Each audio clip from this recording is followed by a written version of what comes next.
and welcome to Top Fives, the show of everything.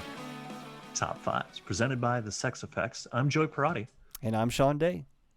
And folks, we have a thwiptastic episode in store for you this evening. But before we get to all the thwipping, Jonathan, how are you, my friend? I'm good, dude. Just good. Just getting through the week. You're drinking some beer. I'm drinking, what is this? Tiki Time Tropical Wheat. Like a Mai Tai? What is that? Calicraft Brewing. No, it's like a, I guess it'd be like a fruit flavored beer. Like, kind of like the strawberry beer, but it has hints of passion fruit and guava. And hickory? And hickory, yes. Yes. I got denied a beer for the first time in maybe ever. What? Yeah. The grocery store I go to on Polk, I never have my wallet with me anymore, especially in the age of contact. If I know the place I'm going to has Apple Pay, why would I grab? My wallet is my phone now. I only ever carry my credit card and my ID. Oh, okay. But that's on a magnetic piece that snaps onto the phone, and I don't always have that on me. And if I'm going to the market where I know I can pay with Apple Pay, I don't think to take the rest of it. I just bring my phone because that's all I need. And they had my favorite, the Monk Brewing, the Laughing Monk. Oh yeah, I've tried that beer. the Ghost Pilsner or something like that. I forget. Yeah. I love that stuff, and I was just gonna buy one can, and I get up to the counter ID, and I was like, no, actually, I don't. Sorry, man. I was like, do I look 19? Do I look 20? Do I look under 21? I'm 32 years old. And they're like, yeah, they're just being really strict. And it's kind of flattering. But really, I was just pissed. Not pissed. Yeah. I was, good on them, I suppose. I don't know. I don't know if I believe in rules and regulations, but that sucks. Yeah, for sure, dude. I still get carded every now and then. I was go, make me feel young again. Is that the one super bad?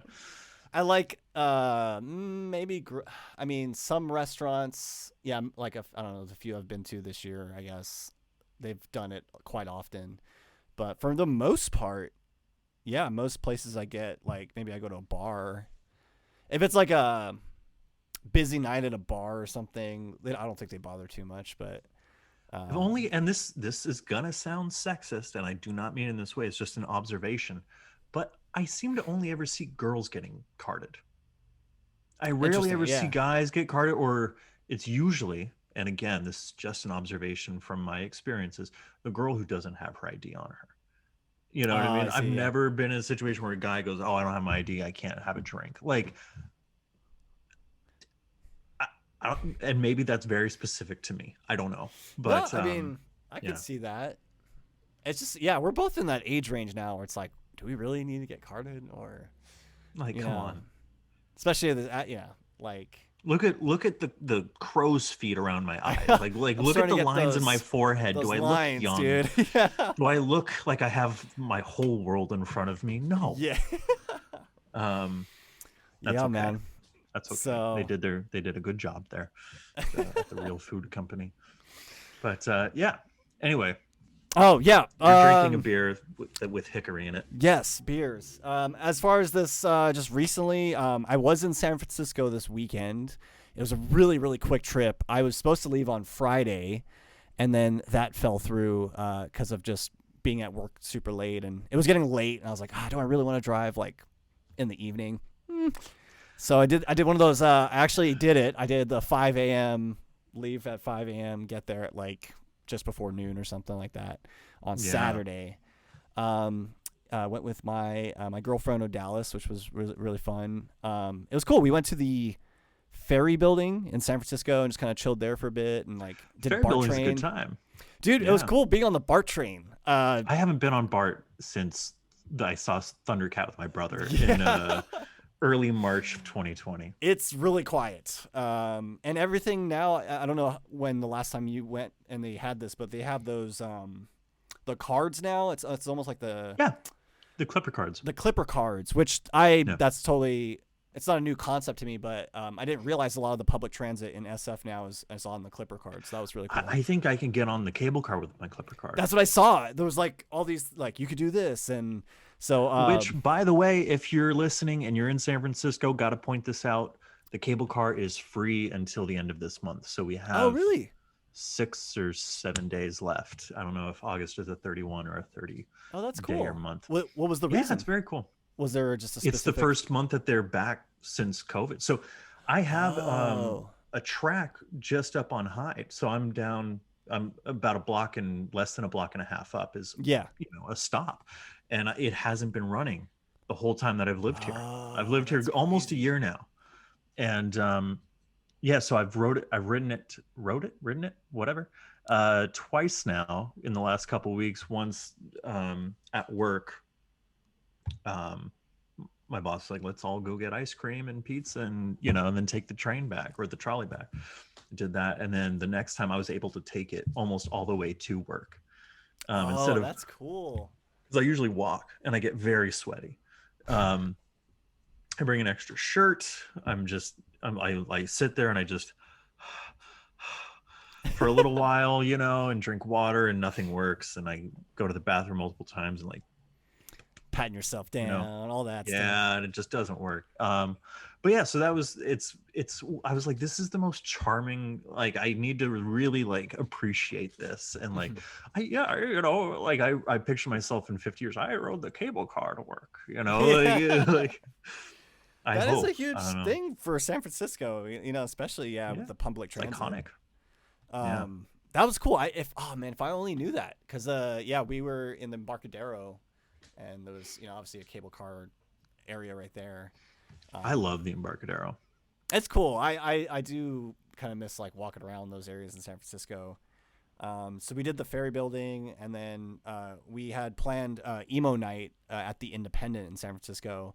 So I ended up going back, just taking the BART back home. I think having like dinner with my folks, and then my dad was kind enough to drop us off at the Independent that night. So yeah, it was fun. I've never been to emo night. It was pretty fun, and my dad was like, "Oh, it's like an '80s. It's like like those '80s nights where they pretty much have like a few DJs and they're just spinning like music. Played some Blink-182, some Jimmy Eat World, My Chemical Romance, all those kind of bands from that time. It's wild that this shit is that old now. Like Tear Down the Yeah, Panzer Jacket is 20 years old. dude, yeah, but it You was know, actually really cool. They had I think like 2 or 3 DJ guys like rotating, and then they had this cover band. So they would like play like I don't know 30, 40 minutes, and then they would switch to the cover band, and then they would play their set. And they opened with like "Feeling This" by Blink-182, and I was like, "Oh shit, this is so cool!" we Actually, used to open with that. we did, and it was kind of cool. The bass player, he had the Mark Hoppus pink like Oh, I Fender. love with the squid, He didn't have the with the squid, octopus. but I think it Okay. was that older one they had, like the Enema of the State, like that, just plain like Hmm. pink bass or whatever. So yeah, it was fun, and and then I had to go back Sunday, which was it was How just early did you leave on Sunday? uh, I mean, probably around like noon, I think, like Okay. 11 or 12, I think, because like Nice. I ended up just having like just breakfast with my folks, and then Porridge. my brother was supposed to be in LA this weekend, but that got canceled, so I got to just like hang out with my brother for a little bit, talk with him and Nice. stuff. So yeah, but yeah, wasn't too bad, just a quick trip. So that's kind of Lovely. it. Lovely. Yeah. I also Yeah. did a road trip this weekend. Um, excuse me, that's the Stella. That's the Our steal, twat coming up, y'all. folks. Um, no, we left Thursday night after work there was a wedding for Alicia's friend, Jackie and Duke in Tahoe on Friday Tahoe. afternoon. Yeah, so we left after work. We got into Tahoe probably around 10:30, 11. It was beautiful. And I was very scared going up there because on Twitter, I mean, Tahoe is trending. People are like, if you're going to Tahoe, Bay Area people do not go to Tahoe. Like Damn. Okay. the fires are so bad right now. Oh, I see. But we got up there and it was beautiful and it was fine. I was like I missed the mountain air because we used to vacation up north, for Yep. years. And so I was feeling good. And then the next day, we go to breakfast, had terrible breakfast. And we really did. But then I had a wonderful latte at this place. I think it was called Drink Coffee Do Stuff was the name of the coffee cool bar. name. That's such a cool name. Very cool name. I had an iced lavender vanilla latte without milk. Mm, It's fantastic. lavender. Yes. That's interesting. I don't think I've ever had a lavender flavored latte before. Yeah, I mean, other than like tea, right? Like, Yeah. you get Earl Grey lavender, but like, yeah, this is like coffee, and I was like, this is fantastic. Anyway, Cool. Yeah. little shout out. And then what else? What else? What else? Yeah, then the wedding came, and like as soon as like we got there, right before we got there, the smoke level went way up. Oh You shit. couldn't Okay. see across Lake Tahoe. It was just a Dang. screen of fog. I don't know if you saw the picture I posted with all the boats Yeah. Yeah. on my Instagram. Yeah, like that was the sky, and it Mhm. was all around us. As we're eating dinner, it's raining ash. Dude, Um, that is insane. it was wild, but you know what? Great wedding. Had a lot of gin and tonics and a lot of kind of 50-50 Pilsner. It was very good. Never had it Okay. before, but it was delightful. Um, it was my first Jewish ceremony. I've never been to a Oh, Jewish cool. ceremony before, and it was beautiful. This woman sang in Hebrew, and it makes you kind of feel connected to like an ancient world, and Hmm.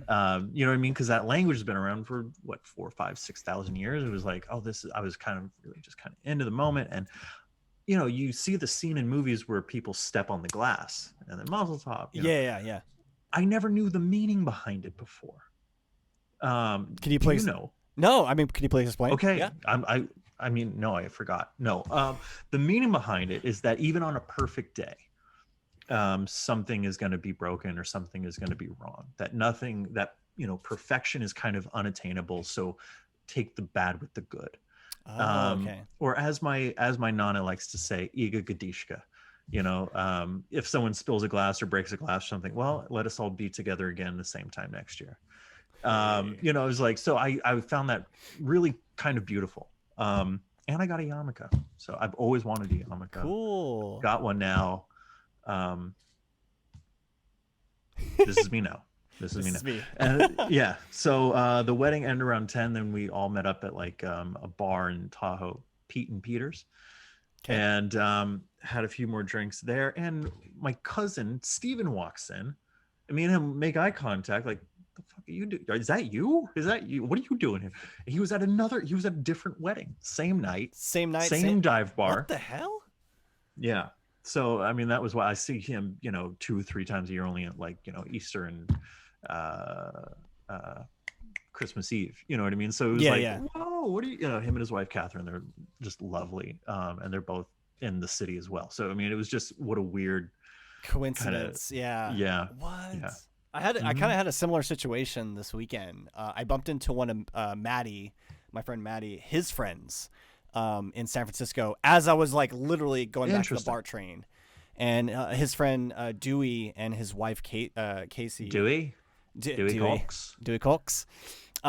He's a really funny guy, and yeah, they were like celebrating their wedding anniversary in San Francisco this weekend. Oh, beautiful. And just right. out of how many years? 6 years, I believe. Congratulations, Dewey and Casey.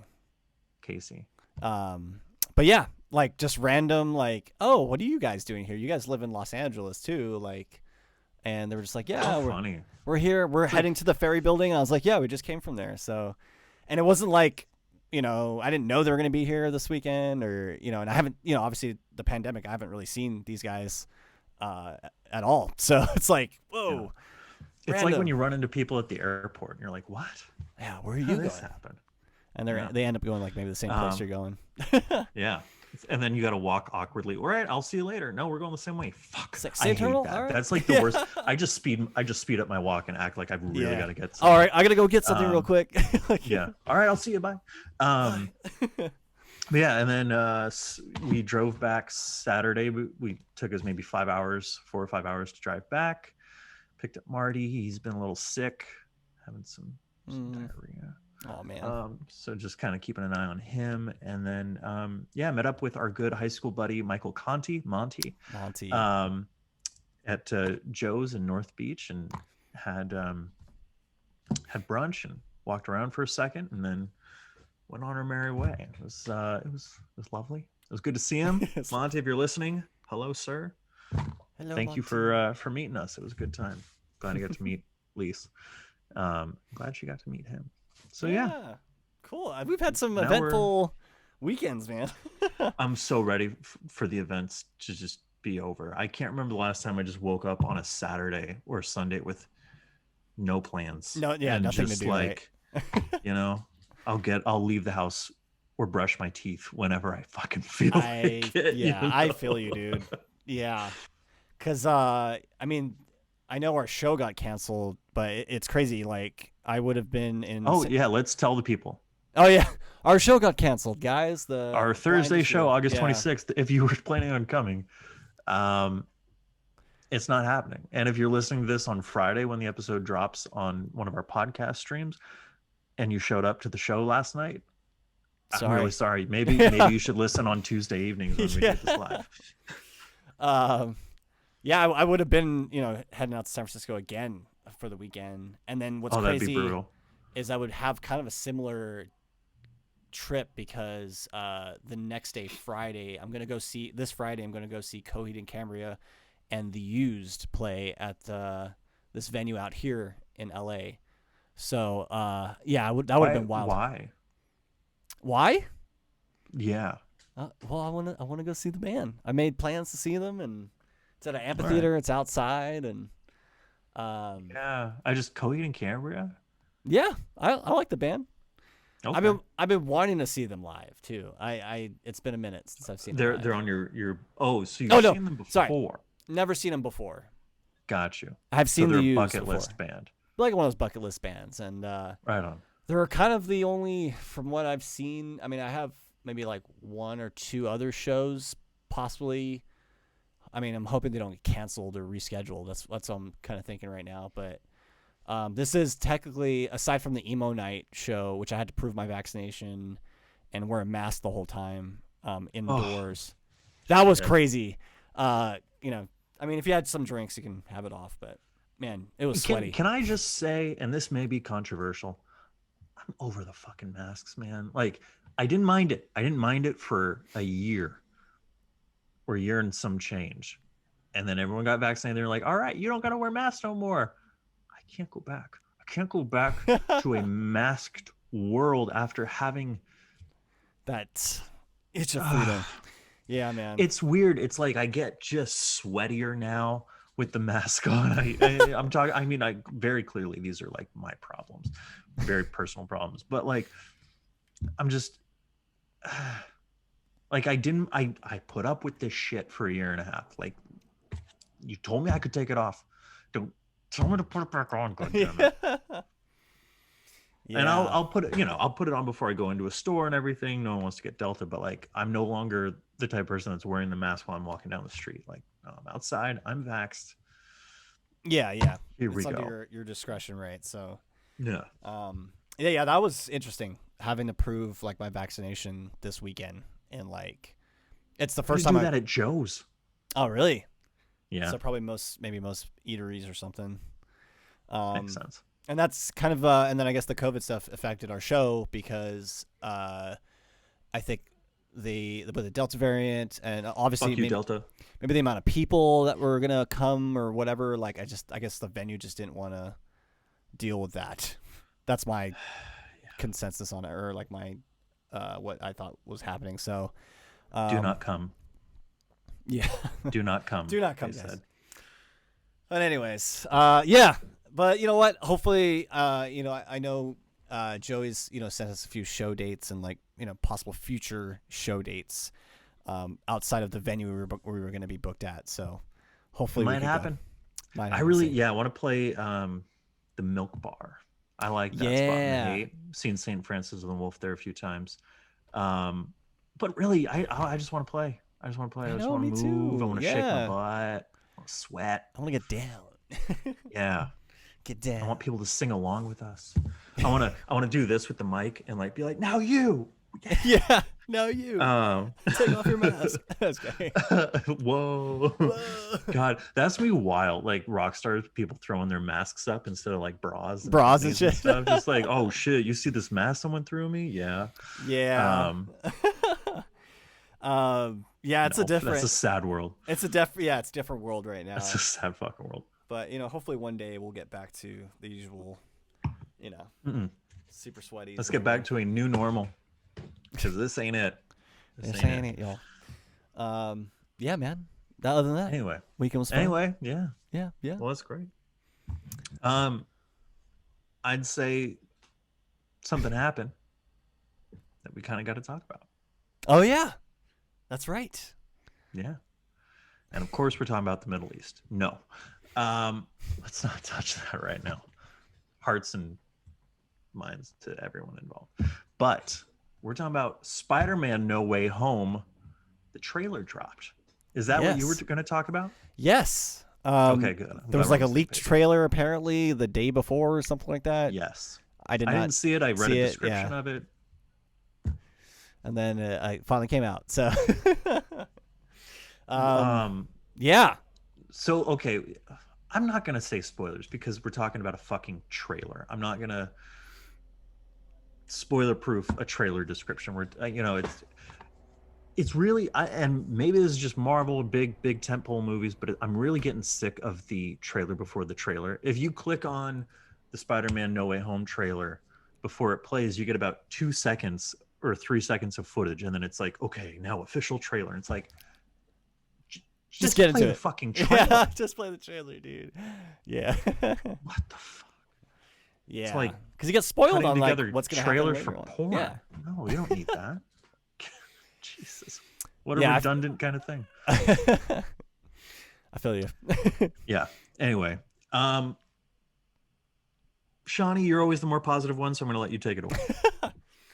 I enjoyed the trailer. I guess some of the casting stuff I like was announced I think beforehand, so I was like a slight suspicion maybe one of these characters might show up in there. I enjoyed it. I think the one big, I mean, I like what they're doing. I mean, it's cool they're doing the whole like, Spider-Man's identity since the last movie is revealed to the world, to the public. Spider-Man is Peter Parker. So, I could see how the first part of that movie is dealing with that whole thing. And, kind of like he spent all this time trying to protect his friends and all this, his family. And now that he's outed, it's even harder. He's in the public light to do that. So I'm excited to see that aspect of the film. And then we get introduced to Doctor Strange and, Peter pretty much like, asking for people to forget he's Spider-Man, and using the magic of Doctor Strange to do that. I love what they're doing with the queuing up for like the multiverse stuff. Like I'm down with it. My only issue was like, man, Doctor Strange, are you really that like you're not thinking that way? Like this type of magic that you're going to do will like ruin shit and probably like be I just thought he was wise enough and like the Sorcerer Supreme, like, I don't know, like you messed with time and shit in the last movies and like. It's because Peter was talking during the spell incantation, but I feel like that's so stupid because Peter's not the one saying the spell. Doctor Strange is. It shouldn't matter if Peter or whatever's going around or on around him. That should have no effect on the spell as long as it's being said correctly by the person saying it, which is Doctor Strange. Yeah. Is it because he kept having to tell Peter to shut up? And hey, the spell doesn't work that way. So basically, if you were reading the Spider-Man comics back in the late 2000s, I think this was 2007, 2008, J. Michael Straczynski was on the book for a long time. But Joe Quesada was the editor-in-chief of Marvel. And basically he didn't like the idea of Spider-Man being married. Now, I actually really liked, that's when I was reading Monthly. And I actually really liked that Peter Parker. He was married to MJ. He was in his 30s. And he was a science teacher at his old high school. Mm-hmm. And I really liked that maturation, whatever, of, Peter Parker. He can't be a kid forever. He can't be taking pictures forever. Well, that's exactly what Joe Quesada wanted. So instead of doing like an actual fucking good story where maybe Peter and MJ decide, you know what, this is just too tough. I love you so much, but we can't stay married, and maybe like give them a mature kind of adult divorce send off, right? Mm-hmm. That's not what they did. Instead, it spun out from the Civil War storyline, which is much different in the books than it is in the movie, Mm-hmm. where Tony Stark convinced Peter to unmask on public television because Peter was loyal to Tony, and Tony wanted people to sign up for a superhero registration act, Yeah. basically. And Captain America was fighting against that. Similar to the movie, but a little different. And Peter goes on live TV and unmasks, and he's like, my name's Peter Parker. I've been Spider-Man since I was 15, something like that. J. Jonah Jameson falls back in his chair, that kind of, it's a good gag. But he defects. He realizes Tony Stark isn't the right one in this war. He defects to Captain America's side and begins wearing his black costume, the symbiote suit, sans symbiote. Mm-hmm. Now, because everyone knows who he is, I believe it's Kingpin puts a hit on Spider-Man, they wind up, the assassin winds up shooting Aunt May, and she's about to die. And not Doctor Strange, but a character, the Marvel's equivalent to the devil, Mephisto, shows up and is like, I will save your aunt's life, but in return, I want your marriage. Whoa. You're like, what? It's like Peter and MJ's love is so pure and true, which no, that he wants, so he basically has them forget that they were ever married. It's a giant retcon. Everyone in New York forgets that Spider-Man, or everyone in the world forgets that Spider-Man is Peter Parker. Okay. Harry Osborn comes back from the dead. It has all these like weird ripple effects, but essentially they reboot him back to like his early to mid 20s, basically. Oh, weird. Okay. And so they're taking that storyline where, you could have played this out for a while, but they revealed Spider-Man's identity, and 4 months later, like that, no one remembers. You know what I mean? And it's kind of like, okay, I like it better that it's Doctor Strange going to be doing the spell. I think that's a cleaner way to, but like, when that storyline, by the way, is called One More Day. And if you Google this, people are like, J. Michael Straczynski took his name off the book because it was so bad. Really? It's when I stopped reading monthlies. Wow. I was like, nah, so I'm good. Very polarizing. It's controversial. Story. Yes. Yeah. Hardly anyone likes it. Hardly anyone thinks it's good, but we're still working with that continuity set, as far as I know. Mm-hmm. I don't read the books anymore, but I'll read like updates and stuff to see what's happening with the character. And as far as I know, the continuity is still, they're still not married. They still don't remember that they were ever married. So in a way, it's this 14-year loss or defeat in my mind. You know what I mean? Like, yeah. Spider-Man, he made a deal with the devil, but that means the devil defeated him. And I don't know. Yeah, it doesn't sit right with me. It feels like a hanging plot thread all these years later. Yeah. Anyway, that's the inspiration for this movie, along with Spider-Verse. Yeah. So as you're describing Doctor Strange, the spell goes wrong and it opens up the multiverse, basically. Yeah. So we get to see Green Goblin's ball, the bomb ball, come out. And you heard his laugh? Heard his laugh. It's freaking, that moment got me in the nostalgia, like, dude, pit of my stomach. I did, like, that was like, I felt myself. Yeah, obviously William Defoe as Norman Osborn / the Green Goblin, coming from the Rami, universe. That, I don't know. I mean, that part of me is excited for the movie. That, for sure. Like, I just hope they can. I do hope they can find a good way to bring those characters in. Aside from just like, it's the multiverse, but like, what's the explanation of why they're there, and why are dead characters alive? And is it like a different version of him? Because like Doc Ock wasn't a bad dude in Spider-Man 2. He was. I mean, he became kind of twisted and evil, but like at his core, even in the end scene, like he sacrifices himself because he's like, if they undo that shit, I mean, whatever, these are fucking movies, it doesn't matter anyway, like, you know, have your head canon. I agree. No, I agree. That's the kind of where they left that character and kind of the arc of that character. It wouldn't make sense for him to be just like a straight up bad dude unless there's some other reason behind it. But yeah, then you mentioned Doc Ock. We see in the kind of last few shots of the trailer, his arm, come on the cement and everything. Any of you fucking MCU stans who shit all over Scorsese and The Irishman for the CG, fuck you. I know they're gonna fix it. I know they're gonna fucking fix it. I know that it's gonna look great by the time it finally comes out. Yeah,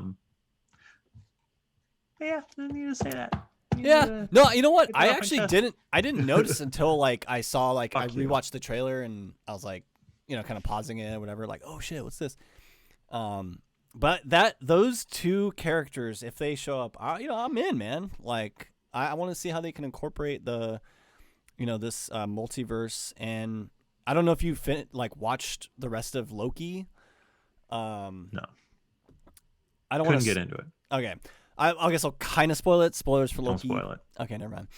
They kind of explain a little bit about what the multiverse is by the end of the show. So I was listening to another podcast or YouTube stream, whatever, and they were like, and again, I haven't seen Loki, so I don't know, but according to them, they were like, Doctor Strange is multiverse and everything, and the way that sets up completely contradicts what we saw in Loki. So which one is correct? And it's like, shit. Like, I don't know. I do not trust Marvel at this point to deliver. I really I did not like Far From Home. And I think they just dumbed down Spider-Man so much. He becomes a sidekick in every one of his own movies. He's basically used as plot piping for other stories. And I'm kind of sick of it. And Sony's Into the Spider-Verse movie, which our good friend Daniel Rodriguez worked on, and we have episodes with him in it. That was a movie dedicated to this concept, and it was done in animation. I think, what am I trying to say? A Spider-Man blockbuster now is expected to make $1 billion. I don't think Into the Spider-Verse was what it was expecting to make. You know what I mean? It was expecting to make whatever in animation. I don't know those types. I know that the big superhero movies, the successful ones now are making over $1 billion, probably 1.2, 1.3. Which started with The Dark Knight.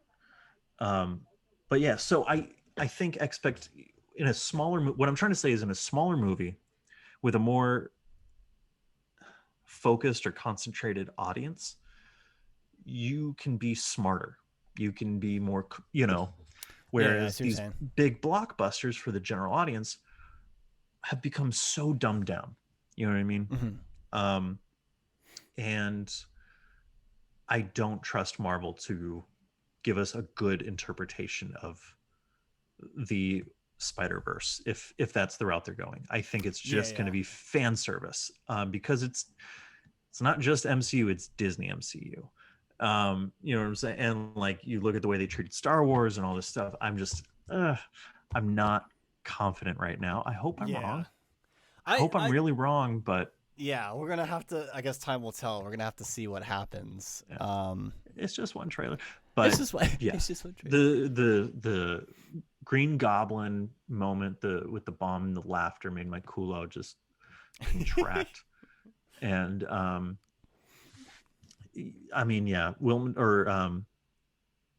Alfred Molina's Doc Ock. I got to see how they're gonna do it. I can't judge it yet, but as big as these set pieces look and everything, for some reason the scale still feels so small. Yeah. You think of a Rami shot of just an alleyway or something, and it feels bigger than anything in the MCU. And Marty's farting. Oh, dude, I'm gonna take him out a little bit. That's all. He had pumpkin. That's what happened. Okay. I'm dying. I'm dying here, man. Yeah. Anyway, I hope I'm wrong. I gotta wait and see the movie. I really like Tom Holland in the role, but I do do too. not like how they've written Spider-Man. Yeah, I agree with Civil you, man. War. I agree with you. Like you've like the way they've kind of held his hand a little bit, and I guess off of this trailer, aside from maybe like partnering up with Doctor Strange, at least it's like, okay, he has to deal with like this issue of his identity, like him, obviously he seeks help. Of course he seeks help to Doctor Strange, but at least it's a moment where it's like, yeah, you don't have Tony Stark, you don't have like your kind of figures you look up to in a way for advice like that. Yeah, until you go to Doctor Strange, I guess. But yeah, I don't know. We're gonna have to see. Yeah. I definitely want them to eventually get to kind of what you're saying, like an older Spider-Man. Like I'm kind of done with the younger version of Spider-Man. I don't know why they're so stuck on like this is the only version of Spider-Man that works. That we can do. Like granted, he's still a student in Spider-Man 2, but he's not in high school. He's a college student. He's living on his own, trying to pay rent, trying to have a job, and that movie came out in 2004, so I was 15. I didn't know shit about any of those things. I didn't know about having my own place or real girl problems, or trying to pay rent or, like hold down a job. But I related to it. Mm-hmm. Yeah. Because it's like, okay, that's just a dude dealing with problems. They don't have to be so specific. They don't have to be high school problems. We've seen Spidey in high school a lot now. And that's never been what's appealed most to me about the character. It's always been his sense of right and wrong and the fact that he's kind of a smart ass because he's just nervous. Like he's a hero, but I don't think he thinks of himself as like this, tough, he still gets scared. Yeah. He has a vulnerability about him still, which is kind of cool. The high school thing is an aspect of it, but if you go back and read, the original comics written by Stan Lee, he's only in high school for a couple years. In the Rami movie, he's only in high school for the first act. Yeah. And he graduates. So yeah, he graduates at the beginning of The Amazing Spider-Man 2, and then we brought him back to high school again. There's more. There's so much more.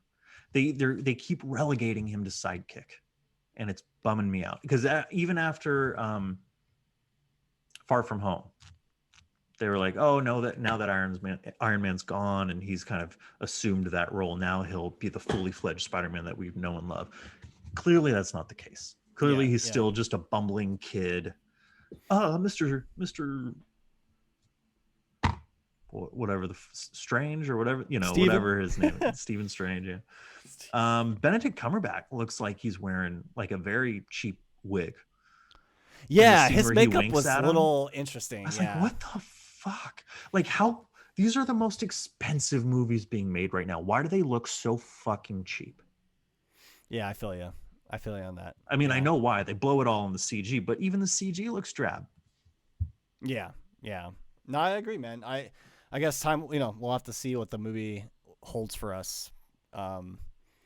Yeah, I do hope they do well. I mean, I know you didn't finish Loki, but the way they ended it, it's like, okay, I'm kind of down for like where we can go with this, and like I don't know how it's going to affect other parts of the MCU, but they're introducing this concept, and this is how this can happen to like have maybe possible characters like these characters come in.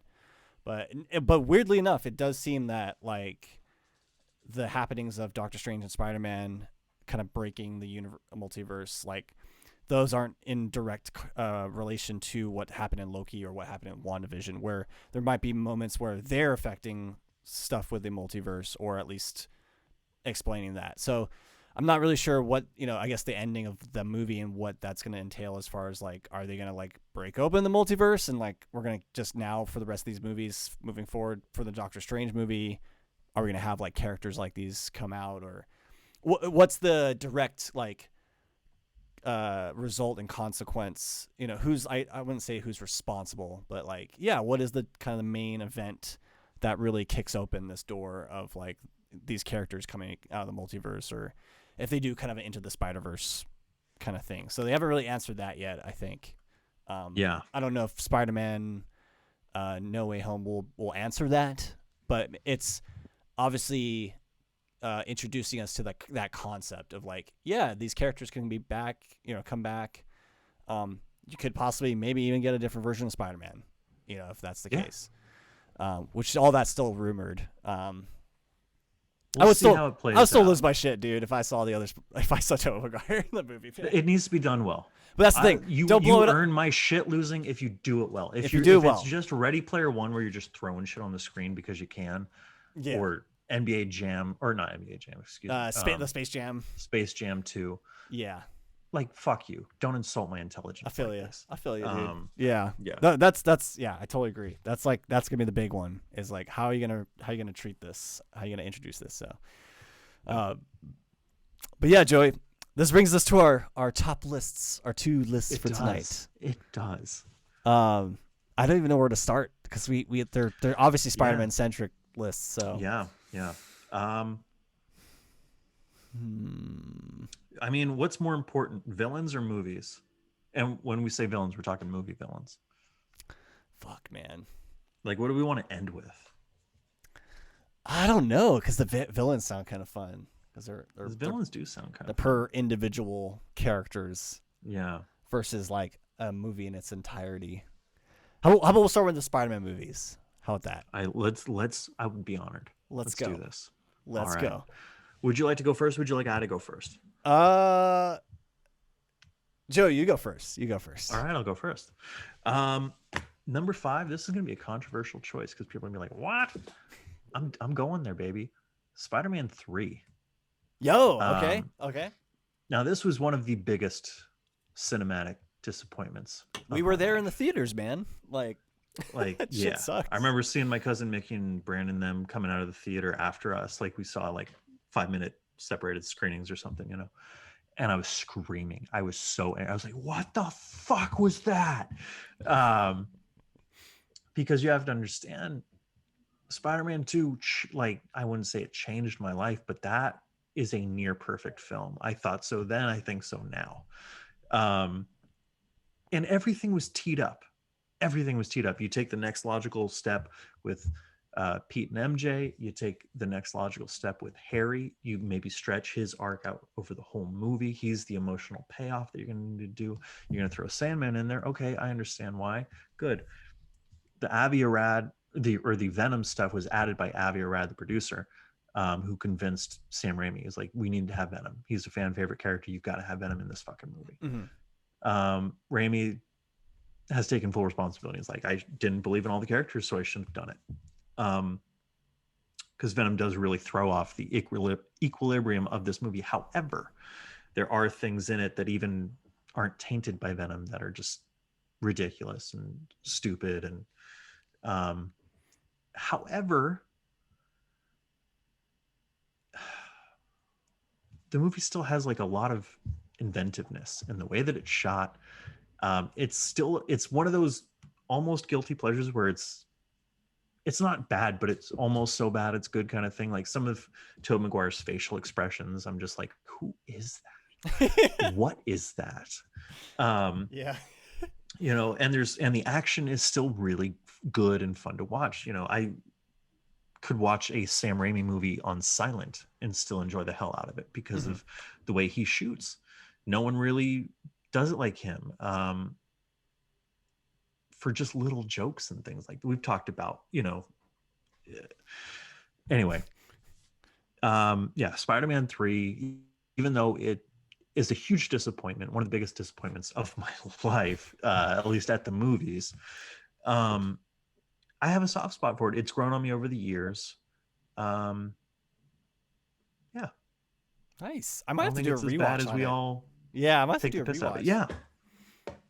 It's still not good, but it's watchable and it's better than I think we remember it to be. Yeah.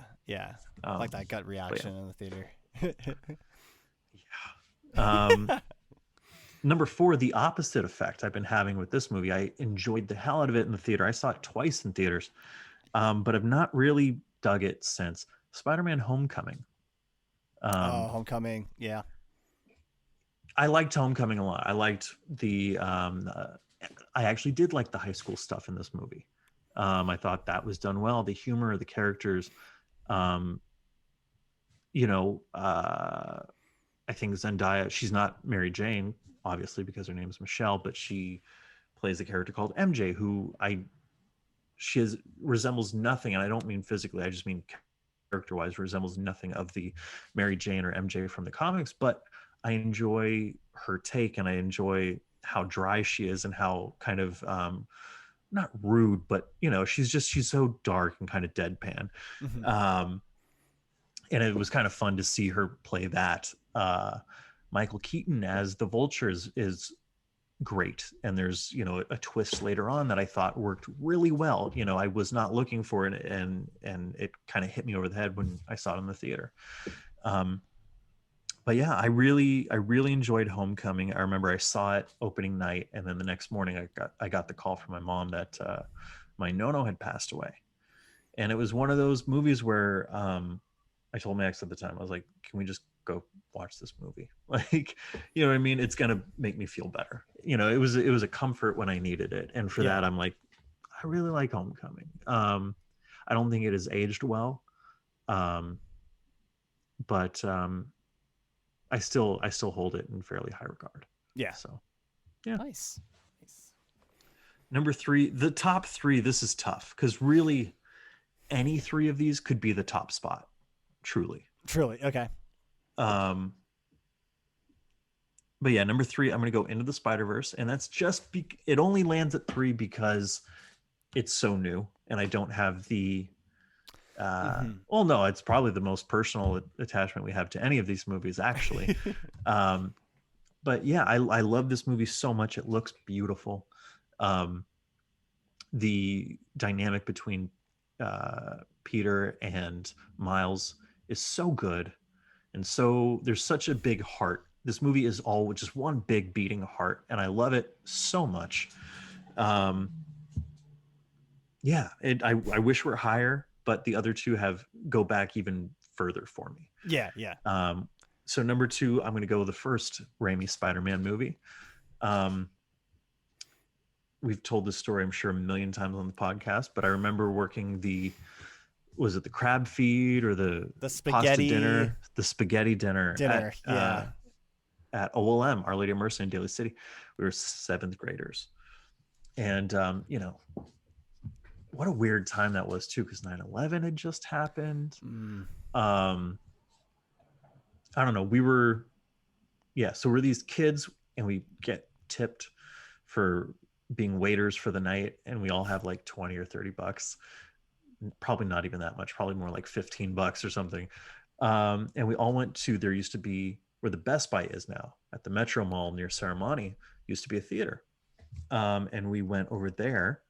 We bought our tickets. We couldn't get in right away. We had to kill like 2 or 3 hours. So I think we went and chilled at like the Burger King, and then there was like a Sam Goody or something over there. I just remember you having a big pile of fries, and I know you used to do the whole thing with the fries, just like shit tons of salt and ketchup. I remember that.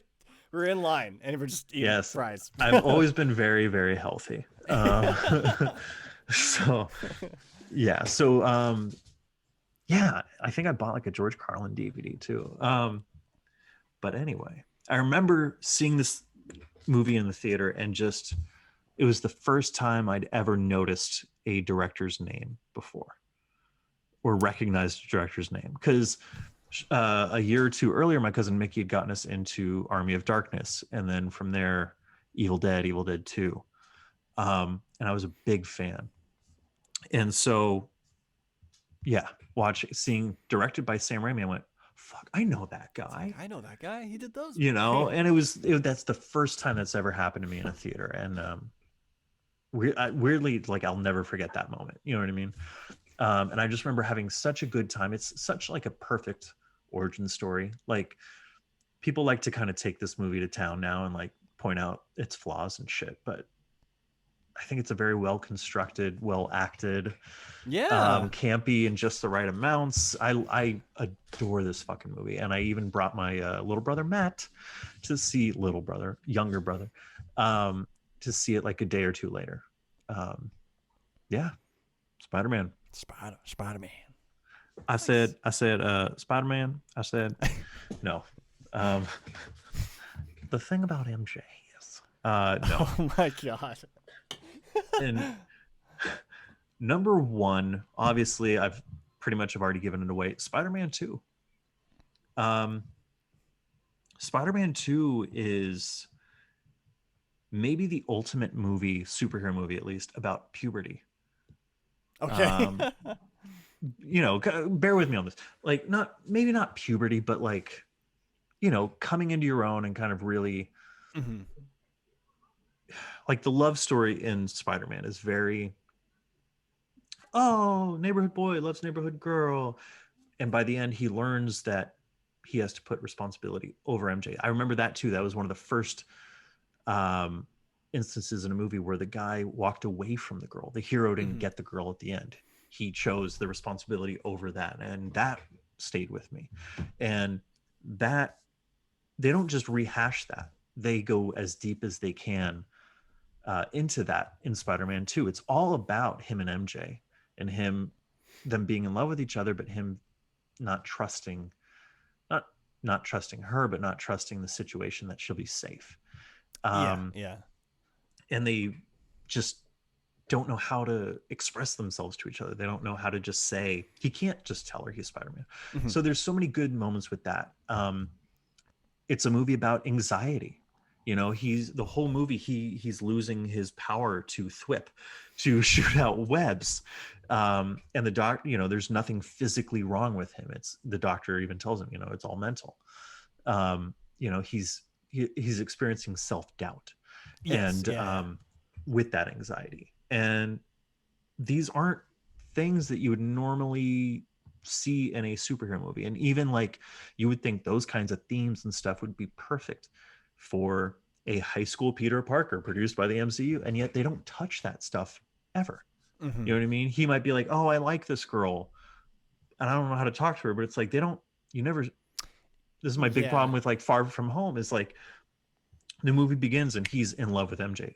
Why? You didn't give us anything. You just are telling us that he is so that you can contrive this situation. You see their relationship play out in Spider-Man, and more specifically Spider-Man 2. It's very mature. Doc Ock, wonderful, nothing like the comic books, but probably a better character because of it. You know what I mean? Like, he's not some crazy mad scientist. He's a guy who wants to save the world pretty much. And he loses everything that he loves, his wife. And, that parallels nicely with Peter's story for MJ. And J. Jonah Jameson is great in this movie. Oh yeah. MJ's career is taking off. Peter is now in charge of Oscorp. All the story threads dangle just long enough and simmer just as long as they need to. And it really does tee up the perfect Spider-Man 3 that we sadly did not get.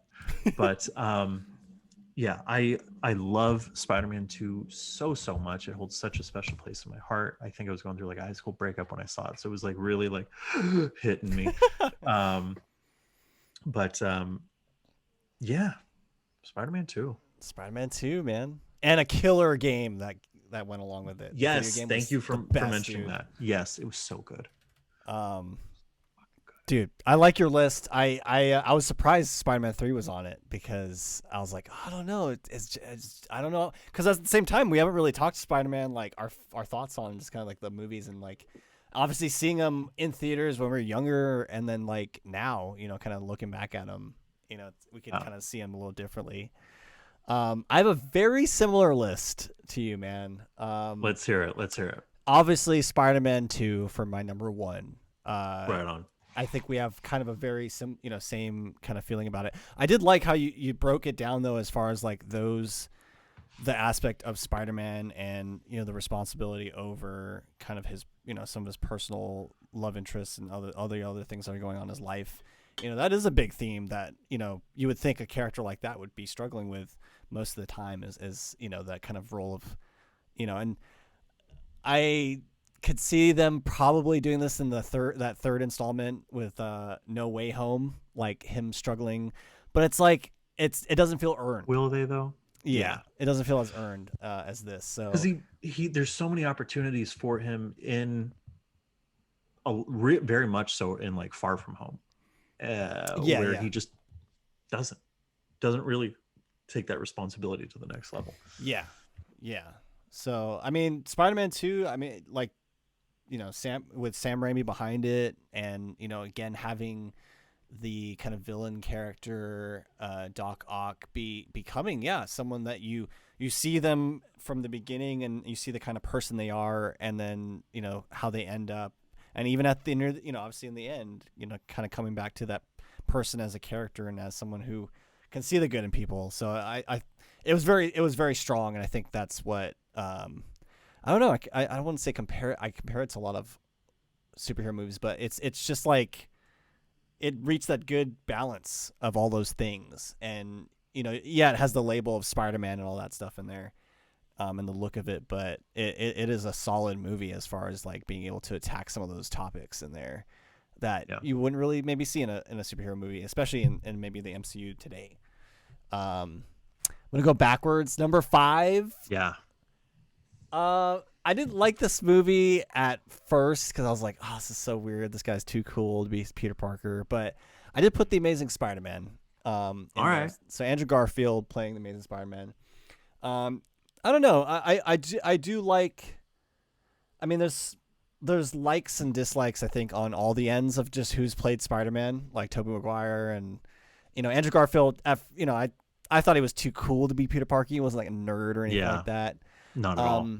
But I did like, the thing that I liked about him was he had that kind of quirky, he's kind of a loudmouth kind of guy. He's always kind of like, those are the things I remember of like maybe the cartoon Spider-Man and like the animated stuff, or, he was kind of the smart ass kid. And they obviously did, some other characters in the Spider-Man universe. What's his name? Is a reptile lizard guy? Lizard, yeah. Lizard. I mean, it's obviously on my 5. It's not the strongest I felt out of all these movies, but it was interesting. I definitely want to rewatch it and just kind of see how I feel about it now. But for the most part, I enjoyed it as far as like, this is a different Spider-Man movie. Did come out of nowhere when it came out. I was like, damn, they're already rebooting Spider-Man. But it was interesting to get someone else's kind of take on Peter Parker, and he has, weirdly enough, he was kind of in the like the youthful and like kind of build of like a tall, scrawny Spider-Man Peter Parker versus like maybe Tobey Maguire being, he didn't look as like a high schooler, but they caught him just at the kind of last parts of his high school senior year. You know what I mean? So it's like, I'll give him that. Anyways, Amazing Spider-Man for number 5. I do have for number 4 Spider-Man Homecoming, and I kind of the same reasons you said. Like, it was definitely, it was interesting, this version of Spider-Man, this kind of younger version. I love Tom Holland. I agree with you. I think he's getting kind of the short end of the stick with the Spider-Man character. I feel like they could probably, I'm hoping that, if anything after this No Way Home movie, they can kind of this is Spider-Man doing his own thing, not being held by Iron Man or these past figures. And maybe that is the thing that they're trying to build to, is like, they're trying to take this young man and who depends so much on these other, his guardians, or his, like, the people that guide him, and eventually what we hope for is he'll come into his own. But I liked Homecoming. It's it's cool. It's we were all stoked with Civil War and seeing Spider-Man appear, and all, the kind of introduction to Tom Holland's Peter Parker. I like the again the other cast members, Zendaya, and the guy who plays Ned I like his kind of friend. It was a good casting. I liked the kind of, even though it was set back in their high school days, it really did feel like high school, and it felt like these kids are just so young and they're trying to figure out these things. So that's what I liked about it too. And then Michael Keaton is Vulture. Quite good. Yeah. So that's my number 4, and then my 3 and 2. It's kind of interswitched like with yours. So I did the first Spider-Man for number 3. Nice.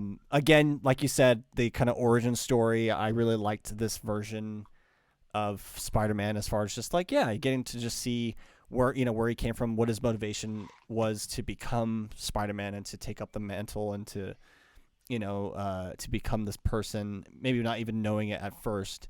And Tobey Maguire and obviously William Defoe is the Green Goblin, or Norman Osborn in the movie, and like it's when I rewatch it, it's like, oh yeah, this is very like a comic book, when they start fighting each other and Godspeed Spider-Man, like you know what I mean? But like, he played it pretty well, and there's that really great scene where William Dafoe is talking to himself in the mirror, and it's just like top-notch acting from this guy, being able to take this kind of split personality with him and this kind of like character, and really getting you, like, you could tell the innocence of Norman Osborn.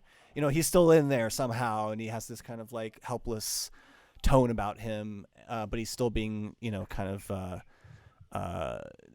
used by the Green Goblin, and the he's having this kind of mental battle with himself. So I thought that was obviously a good interesting concept to put in the movie, where it's not just like the dude's just a bad guy, like he has his own kind of internal struggles and all that kind of stuff. So they did really well with that. And then of course Aunt May, the actress who plays Aunt May. How did we not touch on Aunt May yet? Not it's just perfect casting, and they have such Harris.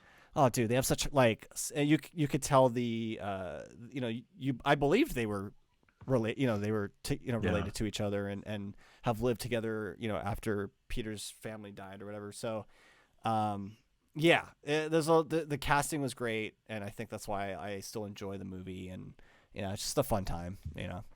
So and the set pieces too, like some of the stuff that happens, like that last it wasn't like their whole like controversy with like it was too violent, that like last scene where Spider-Man's being like knocked against all the, like he's getting bloodied up and bricks and all that. Yeah, which is there's that dope shot with him with the eye missing, or the Spider-Man. Oh, dude, so cool. The mask's all ripped up. Yeah, it was like super. I don't know. I like that whole part of it. Just kind of made it just seem more grounded or whatever. Anyways, Spider-Man for number 3, and then number 2, Into the Spider-Verse, man. Like, hell yeah. What a great movie. Animated, it was so different for what we were kind of expecting. Even though there were these concepts of like having different Spider-Man characters in a movie, they did so well to obviously give each character their moments, introduce us to Miles Morales and his character, and obviously his kind of battle throughout the movie, and his kind of arc of like, learning about who he is. And, I think that's always kind of a thing I've always got with like Spider-Man movies, is like, and maybe it's a superhero trope or something that you kind of see a lot, is like, even though you are this hero and you're trying to be this person, it's kind of discovering like who you are to begin with, and like I think that's always kind of been like a theme with these movies. And they do so well to kind of get that across, even though there's this whole like multiversal plot in there too as well. So those are my top picks for Spider-Man. Spider-Man 2 will always be it's just my favorite freaking Spider-Man movie. So good. So good. It's really good, and I might end up rewatching these when the next Spider-Man movie comes out in December. I might do a little rewatch on some of these, just to kind of. Very nice. Not saying I'm expecting these characters to come into the MCU, but I don't know. They very well might. They very well might be. Yeah. But I still love the Spider-Man character, man, and it's such a iconic character for the comic books, and is one of the most kind of one of the most well-known characters to, I think, a lot of people. So I do hope they can give Spider-Man his due, as they say. So But yeah, I hope so too. that is it. Right on, man. It's a good list. It's a good Not just list. because it closely reflects my own, but it's a Yeah. good list. Oh yes. All right, Joey. What's our next list? Our next list, we're going to stick with the Spidey centricity, and we're going to go, what are your top 5 favorite Spider-Man movie villains? Movie villains. All right. So hit me with your best shot, baby girl.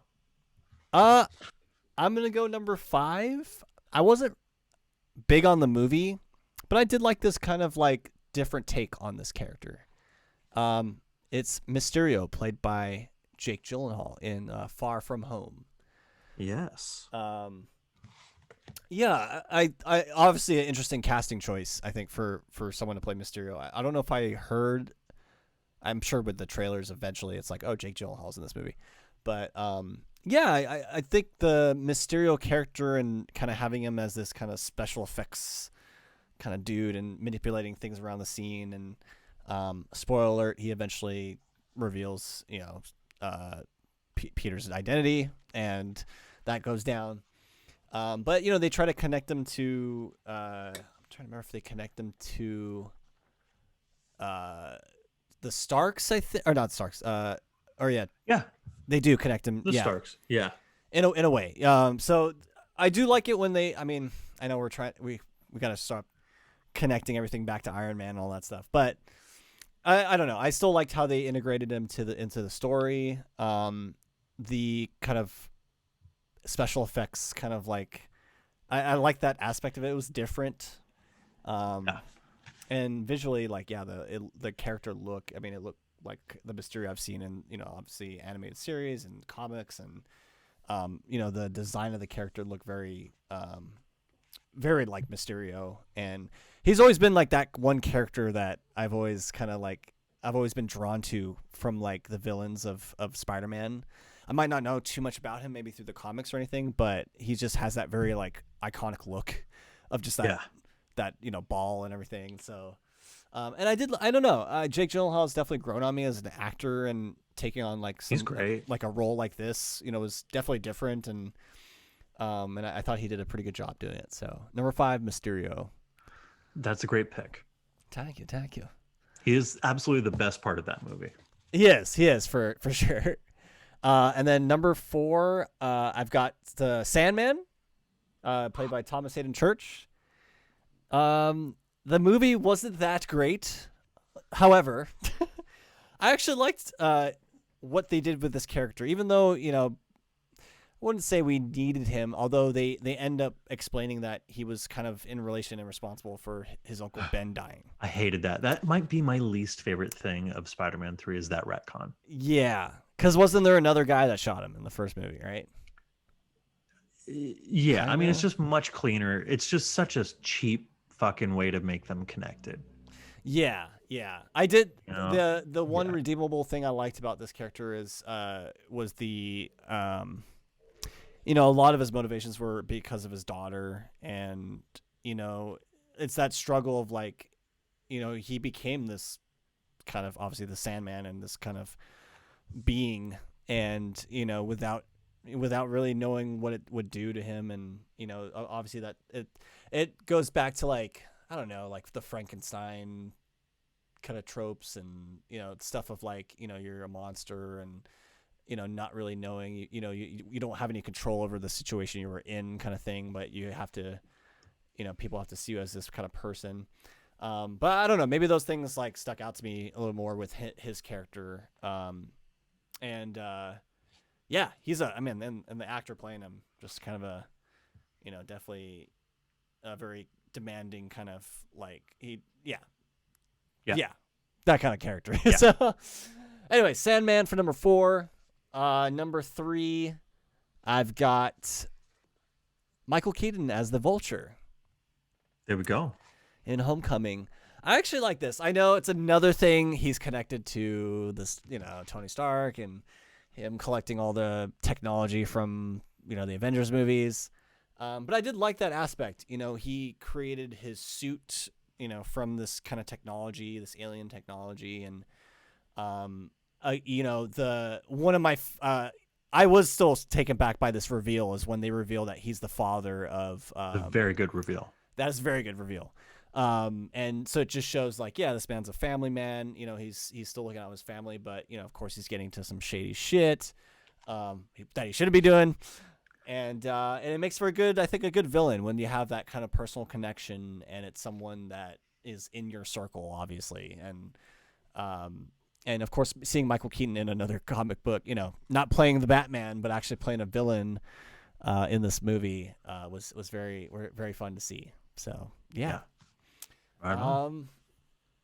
Dude, number 1, Sam Raimi's Spider-Man verse. Number 2, Green Goblin, William Defoe. I've already talked about him. Loved the whole split personality thing and him kind of fighting this kind of the Green Goblin inside him, and you know, not really knowing what to do with that kind of power and stuff. It wasn't just like, hey, you know, here it is. Like he had to struggle with it, and in the end, and of course, there's those amazing scenes, you know, where Norman Osborn and Harry Osborn, the Thanksgiving scene, you know, that whole tense scene. I love that sequence. And, you know, you're not really sure if he knows that he's Spider-Man, you know, at the dinner table, and there's this whole tense moment, and Willem Dafoe plays him so well because he can turn on to this very sensitive kind of looking guy, and then just immediately flip it and just be this kind of conniving, really evil looking dude. So I just love that duality he brought to the character, and it just made it so captivating. And I think, you know, it made the movie as far as just giving us a villain that we can kind of feel for. And those make the best villains, right? When you can, you know, really understand where they're coming from. So yeah, absolutely. Green Goblin for number 2. Obvious choice. I think this might be on your number 1, Joey. Doc Ock, played by Alfred Molina.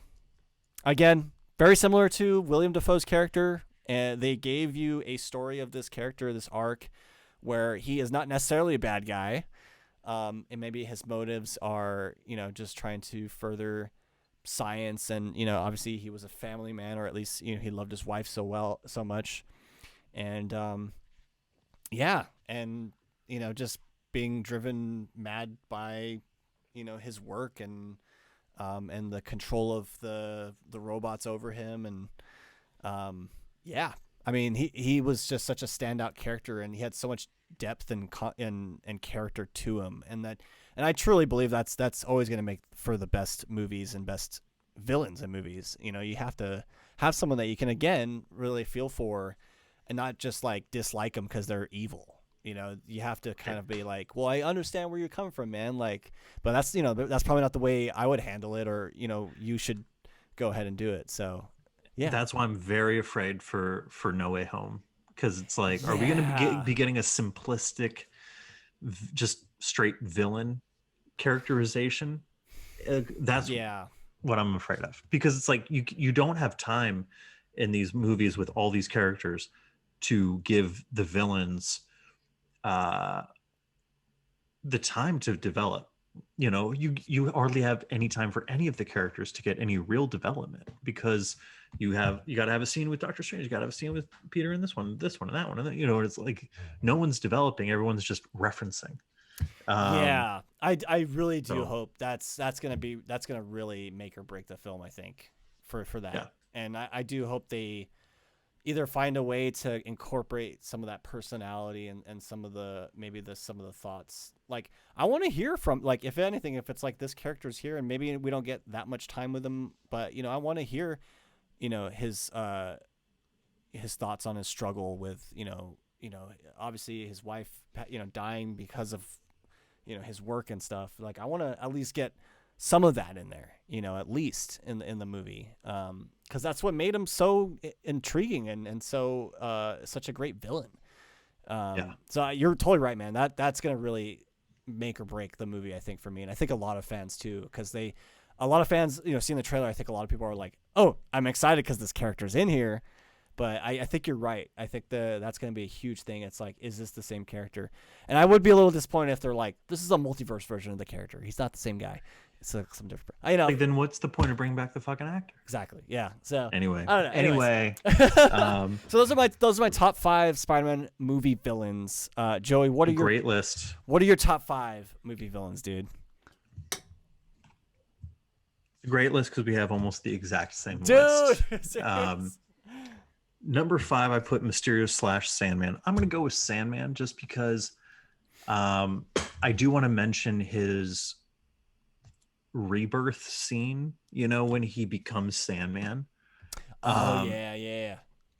I think it holds up. You know, the CG has definitely aged, but it's such a beautiful scene, and it was so. It might be my favorite moment of the entire movie. He's like trying to stand up, and he crumbles, and he tries to get. Is it like the necklace or something of his daughter? Yeah. And he can't pick it up. He can't become solid enough to pick it up, and it's just heartbreaking.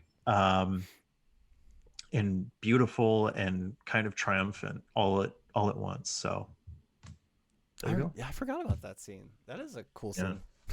Love that. I love that moment.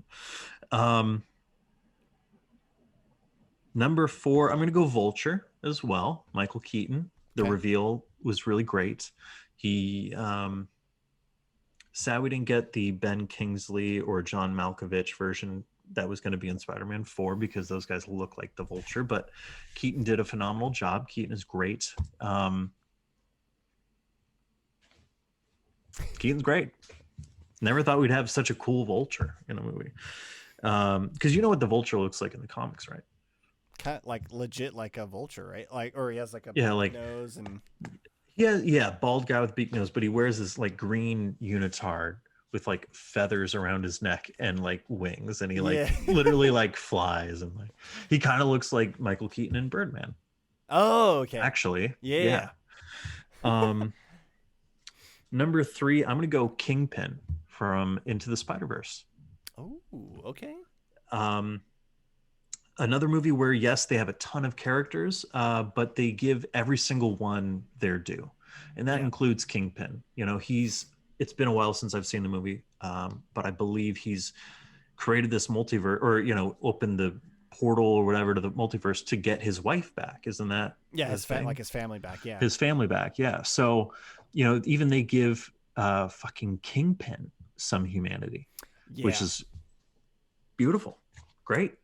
Because they still make him brutal. He still beats the Chris Pine Spider-Man to death with his bare hands. You know what I mean? Like, but you still feel some, I love what they've been doing with Kingpin, especially in Daredevil, Netflix Daredevil.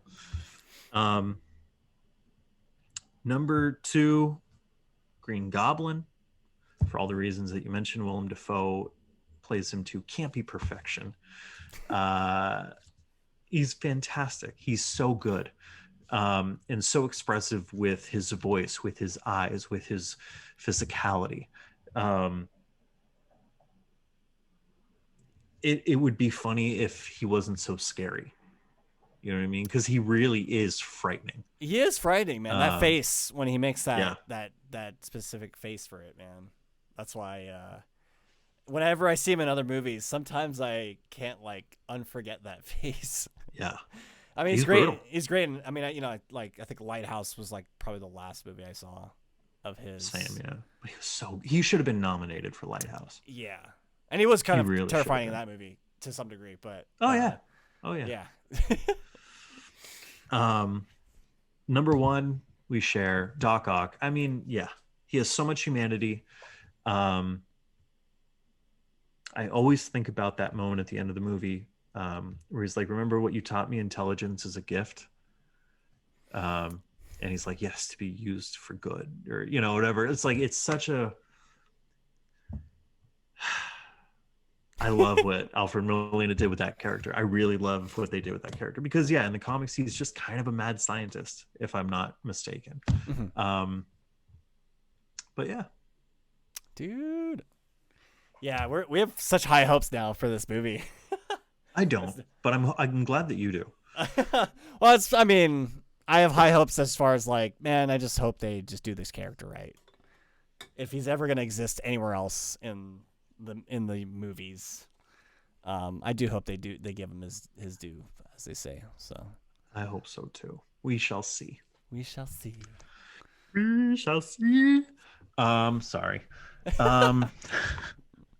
Jonathan, do you have anything that you would like to share with our dear, sweet, lovely imaginary audience this week? Not much, but I did. My production group, the Sonic Writers, just put up a website, Oh, live hey. website. So check it out. The Sonic As opposed to a Writers. dead website. So it's a blank website with nothing on it. Yeah, we got some photos done too recently, and that was kind of like the last thing we were waiting for before we kind of build a site. And Nice. my good friend Daniel Hinckley did the photos for us. He's one of my coworkers, or I don't work with him anymore, but ex-coworker. But yeah, Daniel is a great Former. photographer. His I guess his Instagram is Daniel Captures Moments. I think that's his tag. I'll obviously when we post this episode on Friday, we'll have that in there too. But yeah, check it out. We're super excited. Like, Maddie and I have been obviously producing a lot of music this year, and one of our goals this year was to LLC, like actually have the Sonic Writers LLC, and we did that. And do a photo shoot of some sort so we can get at least something that has our faces in it, and also build a website and have like kind of our music live there, and just kind of have stuff about us, and as bios and all all that kind of stuff. But yeah, I'm it's cool that like it's a real thing now, and like I think that's I've been trying to like follow through on just like all this stuff. I've been like, okay, I need to we made this we're going to build a website, do all this stuff, and we did it. So it's like, oh, it's super cool. Now it's up there. So check it out, thesonicwriters.com. Finally got the website domain figured out too. So it's all up there. Other than that, that's kind of it. Yeah. Wonderful. Yeah. Wonderful. Joey, do you have anything to share this week? I do. Ooh. First off, discovered a brand new show. Okay. Thanks to being in a hotel room in Tahoe. Nice. It's on TLC. It's called I Love a Mama's Boy. Oh man. And okay, what's this about? It's a trashy reality show. All right. You know that I'm very good at finding those. And it's basically about it follows like four couples. But the problem with all the relationships is the moms are overbearing. Oh, I see. And the sons are mama's boys. They have the creepily close relationships with the mothers. Okay. So like one family is engaged and they have a daughter, but the mom is like running the wedding and like making her son. She's picking the venue in a city the wife doesn't want, and like picking up the husband's clothes, and like whoa, just being too much. Yeah, trying to pick out the wedding dress. It's like awful. Another the mom is from Afghanistan, and she refuses to let the son date anyone who's not Afghani, and he has a Korean girlfriend, and like the mom is just brutal to this girl. Wow. Another this one couple, I do believe that the guy is absolutely like gay but doesn't know it yet. And he has a very close relationship with his mom. They drink sleepy time tea every night. And him and his girlfriend had their own apartment, but it burned down, so they're living with the mom. And the mom, oh man, like will take the son. The son is like, yeah, our intimacy issues, and like the mom takes him to buy lingerie for the girlfriend. What? But then buys the same stuff and like parades around the house. It's awful. Anyway. I think there's another boring couple on there, but dude, I highly recommend. That sounds like a fun time, dude. Yeah. The other quick thing I just want to say, I want to give a shout out to Boardside. I had a short story published in a little zine in the Sunset. Okay. Yeah. Boardside B0. Yo. Okay. Like oh, okay. I see. But I had a little short story named titled Shadowboxed. Dude, I'm in print. Yeah. Yo, that's awesome, man. Wrote that on my typewriter. But yeah, so excited about that. Heck yeah, dude, that's awesome. Got some publishing right there, man. That's cool. Yeah. Awesome. Shit, that's so cool, That's man. a short story, but yeah, it's well, it's cool to have like your stuff out there, man. And you've shown me a few projects. I think that I do hope you the poetry project that you were showing me. I need to get back on that. I need to really put a gun to my man. head and do that. Dude, honestly, not a gun to my head. That sounds terrible. Sorry, I don't mean like that. No, honestly, I think that when you showed it to me, I was like, wow, this is awesome, man. I mean, being able I think you can really put that together and put it out there.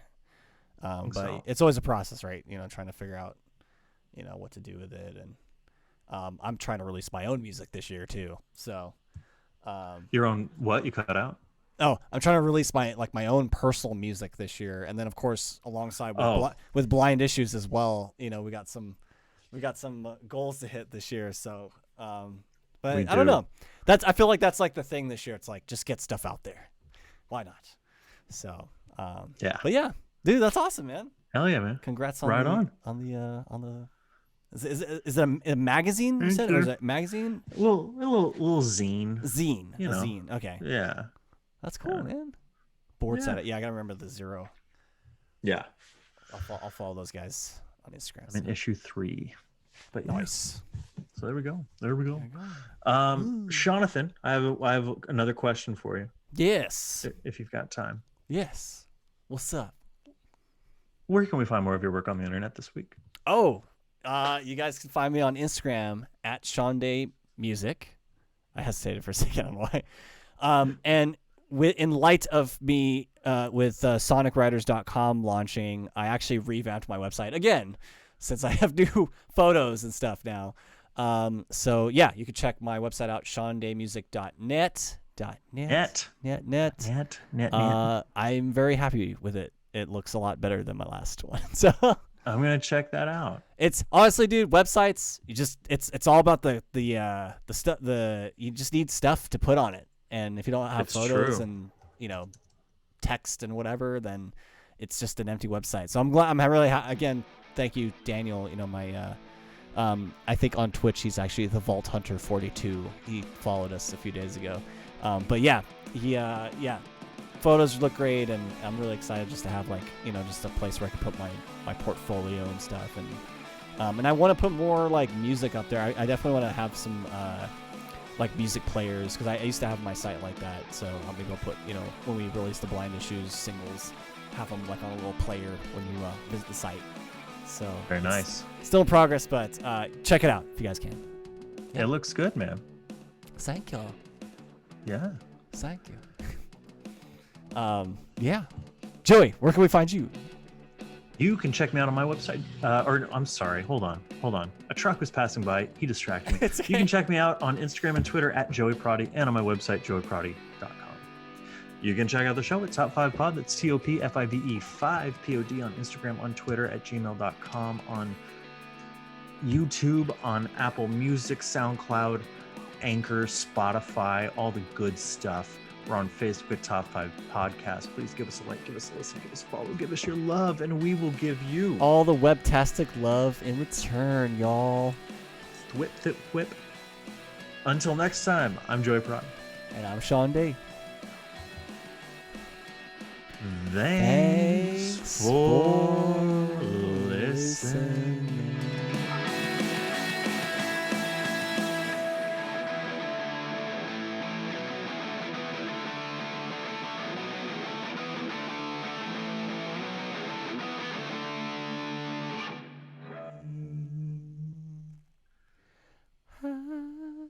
That's TNT.